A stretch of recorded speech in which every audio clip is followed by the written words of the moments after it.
การใช้ promise แบบคำนามเอพิโซด24ยังอยู่ในหัวข้อคำว่า promise แต่เราจะมาใช้ลักษณะเป็นคำนามเรามาดูตัวอย่างกันนะครับ I will always keep my promises I will always keep my promises ฉันจะรักษาคำสัญญาของฉันเสมอภาษาไทยใหญ่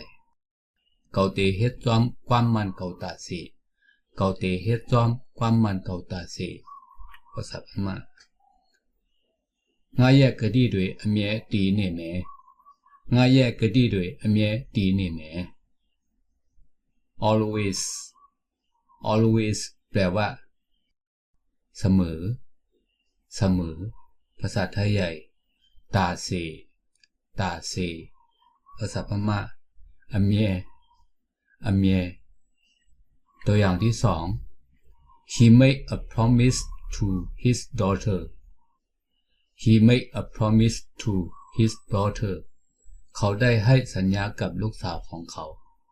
เขาได้ให้สัญญากับลูกสาวของเขาภาษาไทยใหญ่มั่นใจและปั่นความมันติลูกยิงมั่นใจและปั่นความมันติลูกยิงมั่นใจภาษาพม่าตูตมีโกตูกะดิเปเดตูตมีโกตูกะดิเปเด daughter daughter แปลว่าลูกสาวลูกสาวภาษาไทยใหญ่ลูกยิงนั้นลูกสาวภาษาพม่าตมีตมีตัวอย่างที่สาม He broke his promise to repay the money He broke his promise to repay the money เขาผิดสัญญาที่จะคืนเงินเขาผิดสัญญาที่จะคืนเงินภาษาไทยใหญ่มันใจผิดความมันตีสายเตียนคืนเงินมันใจผิดความมัน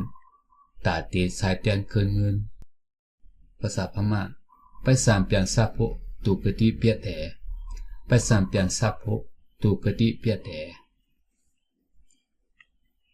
repay the money แปลว่าคืนเงินคืนเงินภาษาไทยใหญ่สายเตียนคืนเงินสายเตียนคืนเงินภาษาพม่าไปสามเปลี่ยนซะไปสามเปลี่ยนซะ